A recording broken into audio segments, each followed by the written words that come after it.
Hey everyone, welcome back to my channel जिसका नाम है अनरिहर्स्ड। सो आप लोग सोच रहे होंगे कि मैं आज अकेले क्यों बैठी हूँ। बिकॉज मैं अकेले एक ट्रिप में गई थी, नॉट अकेले मतलब पॉडकास्ट वाले किसी गेस्ट के साथ नहीं गई थी। And I had an beautiful experience and I wanted to share with you all.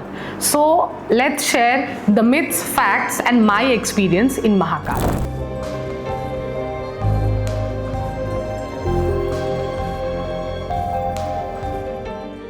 सबसे पहले हम आते हैं जर्नी के ऊपर।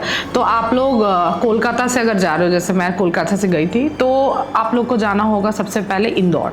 तो आप लोग ट्रेन ले सकते हो या flight. So as I went from flight, तो मैं उसके ही बारे में बात करूंगी कि फ्लाइट में इट्स अप्रॉक्स 2 आवर्स आपको जाना पड़ेगा इंदौर में। अब इंदौर में भी एक गणेश जी का टेम्पल है जो विजिट कर सकते हैं। एंड वहाँ पे बहुत ही फेमस 2 जगह है, सराफा बाजार और एक छप्पन मार्केट, जहाँ पे स्ट्रीट फूड मिलता है। तो I definitely went there and tasted, it's good. But जब खाने की बात आती है तो आई थिंक कोलकाता के आगे तो कोई विनर हो नहीं सकता, but still it was good. So आप इंदौर में जो है ये चीज़ों को एक्सप्लोर कर सकते हैं। बट उसके बाद हम लोग गए सीधा उज्जैन। तो सबसे पहले व्हाट वी डिड इज़ कि हम लोग उज्जैन में रुके नहीं थे। तो व्हाट वी डिड कि हम लोगों ने रात को नहाया, फ्रेश हुआ, खाना वाना खा के। बिकॉज अगर आप वो टेम्पल जा रहे हो तो इट्स वेरी कंपलसरी कि आप लोग क्लीन कपड़े पहन के और फ्रेश होके नहा के जाओ। Try not to consume any obviously nonveg, या वो कपड़ों में खाना ना खाना बेहतर होगा। तो हम लोग वहाँ से निकले एंड सब बोलते हैं कि जैम वगैरह रहने से 1.5 घंटा लगता है, लेकिन हम लोगों को हार्डली 40 मिनट्स लगा था और हम लोग टाइम से पहले ही पहुंच गए थे। तो वाई मैं ये टाइम बता रही हूँ, क्योंकि हम लोग गए थे टू जेन्युइनली सी द भस्म आरती। तो उसके लिए ही ये प्रोसीजर था, तो उसके बारे में बात करते। तो भस्म आरती के लिए हम लोग रात को निकले और उसके बाद हम लोग वहाँ पे गए और जाके आई थिंक हम लोग हाफ एन आवर और ऐसे थोड़ा स्ट्रोल कर रहे थे, क्योंकि हम लोग अर्ली पहुंच गए थे। और उसके बाद हम टिकट्स के बारे में बात करेंगे। तो टिकट्स हम लोगों ने पहले से लिया था और उस हिसाब से हम लोग वेट कर रहे थे कि लाइन कब लगेगा। जनरली भस्म आरती के लिए 1 बजे से वहाँ पे जो लाइन है, क्यों है, वो स्टार्ट हो जाता है। बट हम लोग जब गए थे तब ये ग्रहण लगा हुआ था, तो उसके लिए उस दिन मंदिर 2 बजे खुला, मतलब द क्यू स्टार्टेड एट 2। सो 1 बजे हम लोग क्यू के लिए खड़े हो गए थे, 2 बजे तक मंदिर खुला एंड देन वी एंटर करने के बाद हम लोग डायरेक्ट वहाँ पे वॉक करके जाने लग गए। फिर हाँ, definitely the restrictions are quite high, क्योंकि आपको फ़ोन्स जो है वहाँ पे जमा देने पड़ते हैं। और फ़ोन्स जब आप जमा दोगे तो दे विल पर्टिकुलरली मेंशन कि आप रिंग में रख के, फ़ोन ऑन और रिंग में रख के जमा दो। और उसके बाद हम लोग वैसे बोला जाता है कि कुछ ज़्यादा कैरी मत करो, only the Aadhaar card and the ticket which you have bought. So yes, that is how we entered. और उसके बाद हम लोगों को ऑलमोस्ट 2 आवर्स उस लाइन में, जनरली खड़े रहने का ज़रूरत नहीं पड़ता है, बैठे ही थे हम लोग, बैठे रहे, मंदिर खुलने का वेट किए। इन जनरल भस्म आरती के लिए 4 बजे तक मंदिर खुल जाता है, बट उस दिन ग्रहण के लिए मंदिर 5:30 खुला था, तो हम लोग को थोड़ा ज़्यादा टाइम तक वेट करना पड़ा। अच्छा, कुछ प्रो टिप्स, अगर आप भस्म आरती देखने जा रहे हो तो ज़रूर से ट्राई करिएगा कि जब आप लोग वो लाइन पे जाके बैठो तो ट्राई करिएगा कि आप लोग एकदम मिडिल पे बैठो। तो जब अगर आप मिडिल पे बैठोगे तो आपको स्ट्रेट जो है पूरा डायरेक्ट भस्म आरती का पूरा व्यू मिलेगा, मतलब शिवलिंग का जो है व्यू पूरा मिलेगा। और एल्स अगर आप लोग एकदम एक्सट्रीम राइट या लेफ्ट कॉर्नर में रहते हो तो it is quite difficult to watch. But हाँ, definitely there are big screens, LCDs रहते हैं, तो उसमें आप लोगों को वो क्लियर दिख जाएगा। But try to sit in the middle. So luckily मुझे जगह मिल गया था एंड आई सैट, और the view was very beautiful.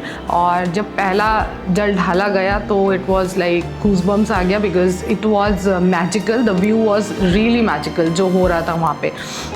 भस्म आरती के लिए वहाँ पे जितने सारे पंडित हैं जो पूरा आरती करेंगे, पूजा करेंगे, तो पहले वो जल ढालते हैं, फिर उनकी वाइफ आती है जो जल ढालती है, फिर उनके बाद जो सारी लेडीज़ है वहाँ की वो चली जाती है, और फिर आरती का सारा प्रोसीजर शुरू होता है। तो सबसे पहले आरती के प्रोसीजर में शुरू होता है स्नान। तो भगवान को, मतलब शिवलिंग को, पहले पानी से, फिर दूध से, दही से, सैफरन वाटर से, रोज़ पेटल से, ये सब चीज़ों से, चंदन से भगवान को नहलाया जाता है। फिर उसके बाद उनका श्रृंगार होता है जो केसर चंदन रहता है और आई थिंक रोड़ी रहता है, उससे भगवान की जो है चेहरे के जो फीचर्स है उन्हें बनाया जाता है। उसके बाद बेलपत्र, आँखें वो सिल्वर की रहती है, वो लगती है और डेफिनेटली आरती तो होती ही रहती है। Plus it is very restrictive कि पर्टिकुलरली कोई फ़ोन लेके ना जाए, ये सब चीज़ों का वो लोग बहुत ध्यान रखते हैं। वो जो क्राउड है वो सब जो है पर्टिकुलरली बैठे रहे, उन लोगों को किसी को प्रॉब्लम ना हो, इन सब चीज़ों की सुविधाएं बहुत अच्छी है। The temple is also very clean, आपको कोई भी तरीके से कुछ भी डर्ट नहीं दिखेगा। नाउ उसके बाद अगर आप फूल वगैरह कुछ लेके गए हैं तो वो लोग पंडित खुद आते हैं बैग्स लेकर के, फूल पैसे जो भी आपको चढ़ाना है वो लोग बैग्स में लेके चले जाते हैं। कोई भी तरीके का हैसल नहीं होता, आप लोग आराम से बैठ के देख सकते हैं। वो आरती कम से कम 2 घंटे चलती है और पूरा एक्सपीरियंस मैजिकल रहता है। नाउ सबसे इंटरेस्टिंग बात जो मैं आपको बताने वाली हूँ वो ये है कि पहले बोला जाता था कि भस्म आरती जो है सिर्फ मेल देखते हैं और फीमेल नहीं देख सकती, बट अब जब हम जाते हैं फीमेल्स अलाउड हो गई है। यस, ये सुन के मैं और भी जेन्युइनली गई थी। Yes, I am a person जो भगवान पे बिलीव करते हैं, but I am more spiritual then religious.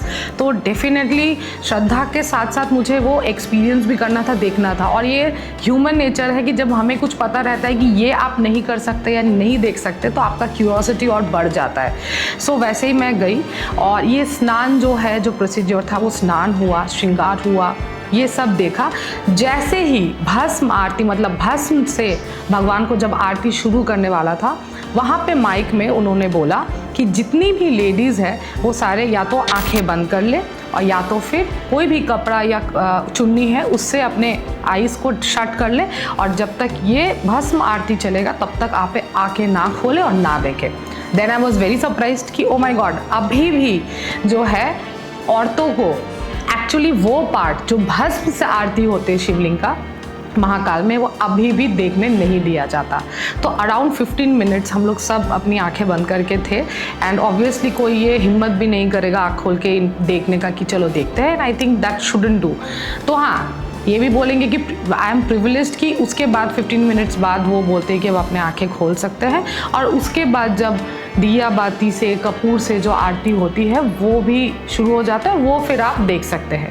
तो ये बहुत बड़ा मिथ था कि अभी भस्म आरती जो पर्टिकुलरली है वो औरतें देख सकती है। नो, वो अभी भी रेस्ट्रिक्टेड है, वो अभी भी देखने नहीं दिया जाता। Okay, so now let's talk about some scam. उससे कैसे बच सकते हैं? इंटरनेट से और नेट से आप टिकट्स परचेज कर सकते हैं जो 200 रुपीज़ करके सेल होता है। उसका क्यू अलग लगता है, प्लस VIP भी होते हैं, VIP कोटा से भी आप जा सकते हैं, जैसे हम लोग गए थे। तो दैट कॉस्टेड मी पर पर्सन 2000। मेरे वहाँ पे कुछ नोन पीपल थे जिस वजह से मुझे 2000 में हो गया। लेकिन अब स्कैम के बारे में जब बात करते हैं तो हमारे क्यू में आगे भी कुछ लोग थे, पीछे भी थे, जिन लोगों से हम लोग 3-4 घंटे बैठे थे तो बहुत तरीके की बातें कर रहे थे। तब पता चला कि कुछ ऐसे भी होते हैं जो 2000 के जगह 3000 या 4000 करके भी दे चार्ज मोर। सो जब भी जाओ तो थोड़ा पर्टिकुलर रहो। हाँ, 200 रुपीज़ जो है उसमें भी आपको भस्म आरती देखने मिलेगा, but what is the problem कि जो प्रॉपर VIP टिकट से जाते हैं उन्हें पहले प्रेफरेंस दिया जाता है, वो लोग बैठ जाते हैं। उसके बाद जो 200 के टिकट से गए थे उन लोग पीछे जाके धीरे धीरे वो बाद में जाते हैं, और तब बैठ के देखना आई थिंक पॉसिबल नहीं होता, वो सब खड़े होकर देखते हैं, but depends on the luck क्या होता है उससे। और एक इंटरेस्टिंग बात जो मैं वहाँ जाके, बहुत सारे लोग हैं जो महाकाल 10 बार 11 बार जा चुके हैं और भस्म आरती पर्टिकुलरली देखने जाते हैं, तो उन लोगों से कुछ चीज़ें पता चली।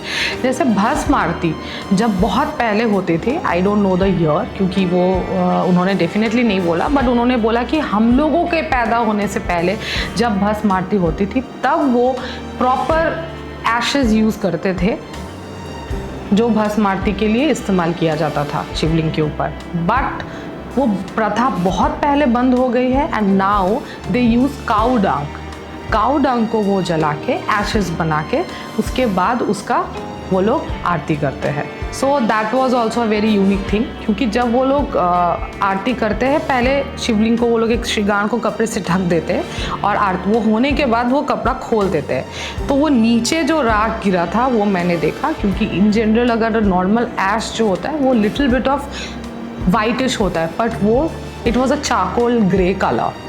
तो वो देख के भी पता चला कि वो जो है वो काउडंग, बोलते कि वो लोग काउडंग क्योंकि ऑब्वियसली शुद्ध होता है, तो उसे वो सुखा के जला के उसके लिए उससे यूज़ करते हैं और उससे होता है भस्म आरती। अब तो अब एकदम पर्टिकुलर कुछ चीज़ों के बारे में बात करें, जैसे अगर आप लोग भस्म आरती देखने जा रहे हैं तो डेफिनेटली पूरा रात आप लोगों को लगेगा, तो वो टाइम ज़रूर से ले लीजिए।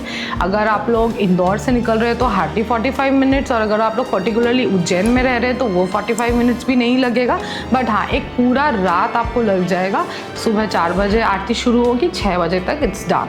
उसके बाद आप मंदिर आसपास घूम सकते हैं और उसके बाद वहाँ से आप काल भैरव भी जाते हैं, और मंगलनाथ मंदिर भी है जो आई थिंक 10 मिनट्स के डिस्टेंस में है और ज़रूर जाना चाहिए वो, और वहाँ पे ज़्यादा लाइन कुछ नहीं रहता है, दर्शन करके। हाँ काल भैरव में I saw the cutest thing and I was very happy, क्योंकि भैरव डॉग्स जो है वो उन्हें भैरव बाबा का ही रूप माना जाता है। और जैसे शिव जी के सामने नंदी जी हमेशा रहते हैं, वैसे ही काल भैरव के एग्जैक्ट सामने एक मार्बल का डॉग बना हुआ था और उसको लोग पूजा कर रहे थे, चढ़ा रहे थे, मैंने भी किया and it was beautiful, like one of the memorable thing which I saw and I was very happy looking at that.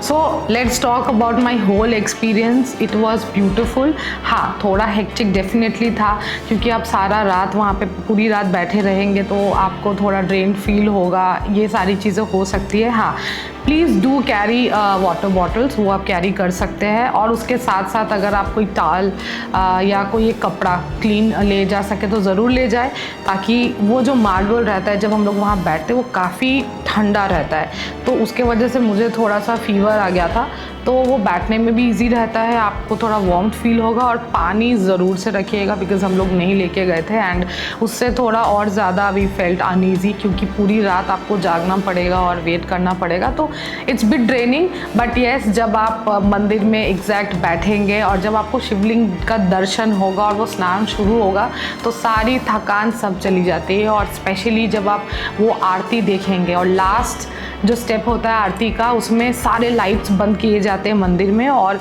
वो आरती में स्पेशली जब वो दिया नीचे से जाता है उसमें शिव जी का जो रूप दिखता है वो इतना खूबसूरत रहता है कि वो आपके नज़र से कभी नहीं जाएगा।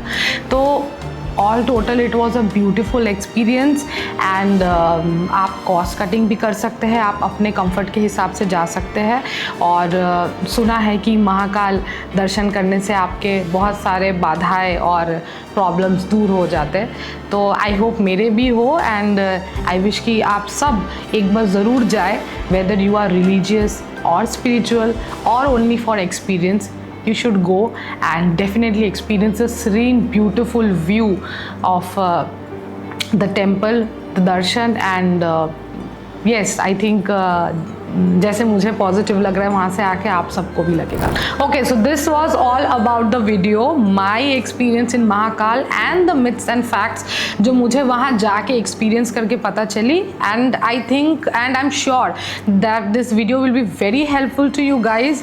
एंड ऐसे कॉन्टेंट के लिए do let me know in the comment section कि आप लोग और ऐसे क्या इन्फॉर्मेटिव कॉन्टेंट्स देखना चाहते हैं, and do like, subscribe and share अनरिहर्स्ड।